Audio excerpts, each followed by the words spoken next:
Hi everybody, welcome back to my channel on Feynman integration. This video is going to be kind of an addendum to my example number 10 video, in which I solved the following integral. The integral from 0 to infinity of cosine x over x squared plus 1 dx. And during the process of solving that, I admitted to not really being sure about one of the steps. There was, basically it involved what value you should assign to a function of t, the derivative of a function of t evaluated at 0. Because it appeared that it could be one of two values. And I admitted in that video that I did not have a good explanation as to why you should pick one over the other than that one gives you the correct answer. But I found a way around that doesn't require any sort of knowledge other than what you'd get as like a second year math major. In other words, there's no real analysis necessary for the workaround I came up with. But anyway, so I'm going to resolve this integral. And we'll do it like this. First, of course, we'll just set it equal to I. And then we will create a function of t that's equal to the integral from 0 to infinity of cosine tx over x squared plus 1 dx. All right, and we will note that if we evaluate this function at the point 0, we'll get pi over 2. Cosine of 0 is 1, and the integral from 0 to infinity of 1 over x squared plus 1 dx is pi over 2. So that's true. And we'll also note that if we evaluate our function at the point 1, we will recover our original integral. All right, so we're going to take a derivative with respect to t using the Leibniz rule for differentiation under the integral sign, giving us f prime of t equal the integral from 0 to infinity of negative x sine tx over x squared plus 1 dx. Now, it might be tempting here to assign the value 0 to f prime of 0. And if this was the first time we were doing this, we might just go ahead and do that right now. So I'm going to. So f prime at 0 is equal to 0. Okay? And we would think that because if you evaluate sine tx at the point t is equal to 0, that's sine of 0, which is 0, and anything times 0 is 0. 0 over anything is 0, and the integral from 0 to infinity of 0 is 0. So that makes perfect sense. But let's keep going. So the next step in this is to kind of rewrite this. We're going to rewrite this as f prime of t is equal to the integral from 0 to infinity of negative, and now we're going to multiply the top and the bottom by x, so we'll get an x squared on the top. We'll still have the sine tx, and then we'll have over x times x squared plus 1 dx. And then what we'll do is we're going to put kind of a little parentheses around that x squared and introduce a plus 1. So what that really did was it subtracted the integral from 0 to infinity of sine tx over x times x squared plus 1 dx. So we need to add it back. So that's going to be plus the integral from 0 to infinity of sine tx over x times x squared plus 1 dx. So I hope you followed that. This is the same as this. All we did, we multiplied the top and the bottom by x squared, introduced a plus 1, which really became a minus 1 that was multiplied by this sine tx over x times x squared plus 1. So we have to add it back. So these are equivalent. This is the same as this. Now, you'll notice that this negative sign we can just bring out. And then this will cancel with this, leaving us nothing but the integral from 0 to infinity of sine tx over x, which I've shown many times is equal to pi over 2. So another valid expression for f prime of t is this. F prime of t is equal to, well, we'll put this one first since it's our positive, the integral from 0 to infinity of sine tx over x times x squared plus 1 dx minus pi over 2. Okay, but wait, now if we evaluate f prime at 0, we're going to get negative pi over 2. So which is it? Is f prime of 0, 0, or is f prime of 0 negative pi over 2? I don't know yet, so we'll just put or negative pi over 2. And then later on in the video, we're going to show why one of these is correct and the other cannot possibly be correct. And then by process of elimination, if one of them can't be correct, then the other one must be, because it's definitely one of those two. It's either 0 or negative pi over 2. One of them leads to an impossibility or a contradiction. The other does not, and therefore the one that does not must be the correct thing to pick. Okay. So, I'm going to erase this. But for sure, this is a valid expression for f prime of t. That's not in dispute at all. Okay.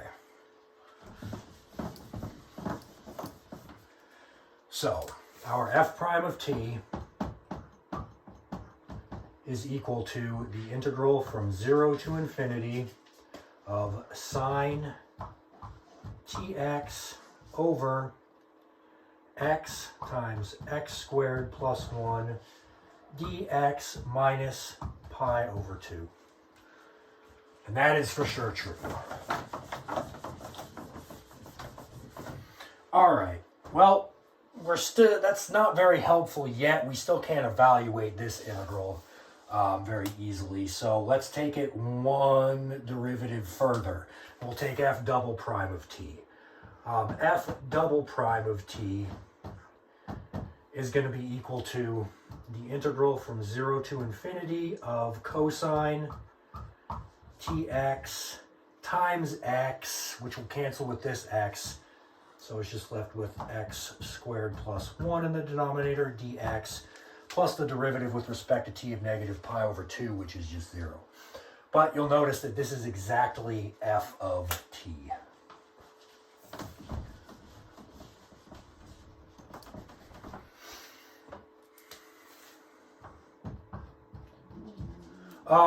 Now, most people will have taken differential equations in their second year as a math major. So I don't feel too bad about, just writing down the answer, the general solution to that differential equation. And the general solution to that is going to be that f of t is equal to some constant a times e to the t plus some constant b times e to the negative t. And that's easy to verify. You'll definitely, if you take two derivatives with respect to t of this, you'll get back f double prime of t. So that's definitely true. All right.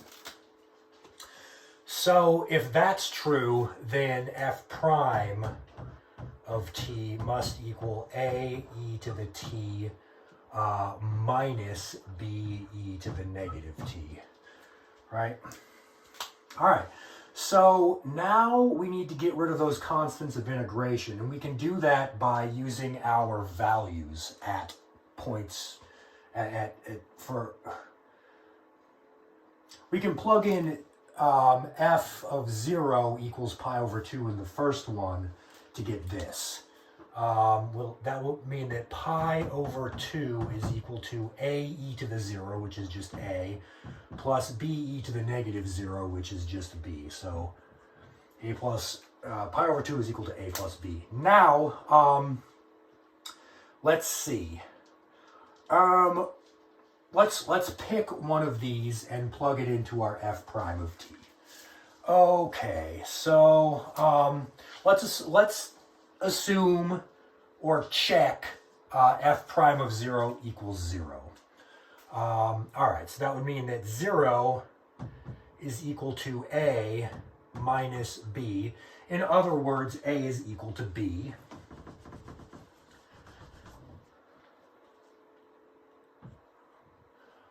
In other words, since a is equal to b, that's pi over 2 is equal to 2a, giving us a equals pi over 4 equals b. All right. So let's see what happens if that is true. So a and b are both pi over 4. That would mean our function of t is equal to the following. That would be pi over 4 times e to the t plus pi over 4 times e to the negative t. All right, so if this is our solution for f of t, then what is I? Well, I is f at 1. If this was true, then our I would be equal to, let's see, pi e over 4 plus pi over 4e. Okay, now real quick, I'm just going to show you that this is greater than pi over 2. All right.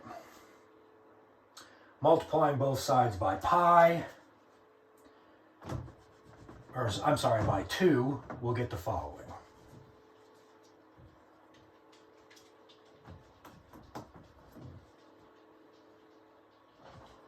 Dividing both sides by pi, we get the following.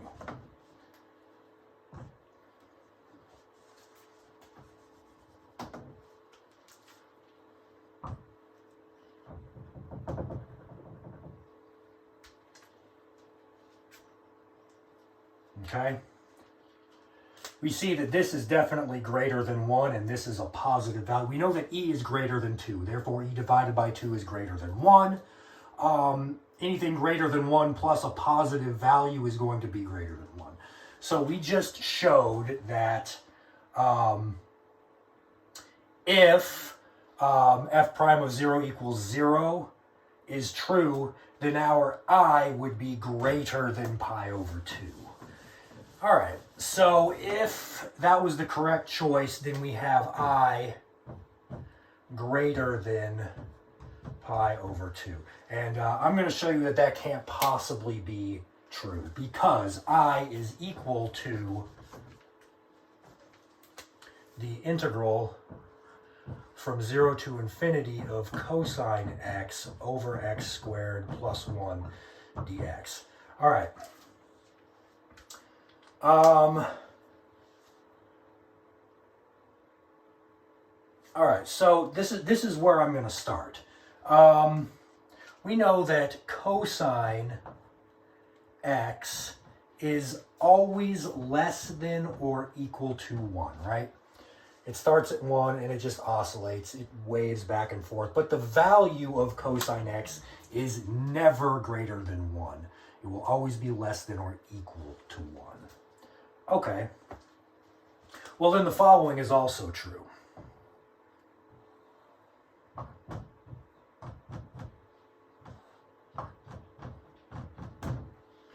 That's definitely true. We're going to divide both sides by what is always a positive number. Therefore, we don't need to change that equality sign. All right, so that's true. Well, if we have some function that is always less than some other function, then the following is also true. The integral from 0 to infinity of cosine x of this function with respect to x is always less than or equal to the integral from 0 to infinity of this function dx. And we know that this is less than pi over 2. Well, we know that what was on this side, the integral from 0 to infinity of 1 over x squared plus 1 is less than or equal to pi over 2. Therefore, it cannot be greater than pi over 2. Therefore, this leads to something that cannot possibly be true. Picking f prime of 0 equals 0 leads to the integral from 0 to infinity of cosine x over x squared plus 1 being greater than pi over 2, which we just showed that it cannot possibly be. So that was the wrong choice. So let's go back and let's pick the other one. The other one has to be right. All right, so now we're going to use f prime of 0 equals negative pi over 2.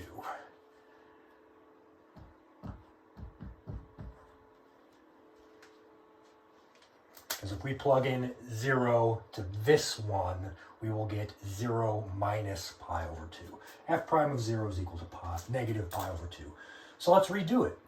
All right, we know that pi over 2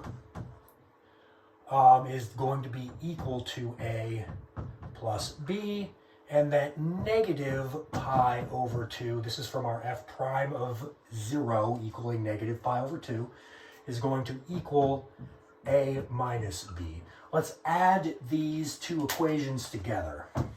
That's going to give us 0 is equal to 2a. Therefore, a is equal to 0. If a is equal to 0, then b is equal to pi over 2. All right, plugging that in, we would get that f of t is equal to pi over 2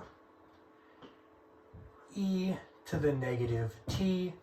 And then evaluating f at 1 to get I would give us that I is equal to pi over 2e. There you go. So that was definitely not a rigorous explanation as to why this is the correct choice for f prime of 0, but it makes logical sense. We knew it had to be one or the other. F prime of 0 equals 0 resulted in something that cannot possibly be true. So we knew that f prime of 0 had to be negative pi over 2 from a process of elimination.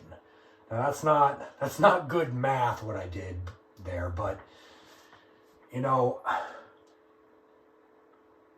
it has, if you haven't taken real analysis, that type of explanation has to be good enough. And it does lead you to the right answer. This is true. The integral from 0 to infinity of cosine x over x squared plus 1 dx is equal to pi over 2e. So anyway, yeah, that had been keeping me up at night thinking about that. You know, why was one appropriate to pick and not the other? And it's because one leads to an impossibility, therefore the other must be true. So there you go. Hope you enjoyed that.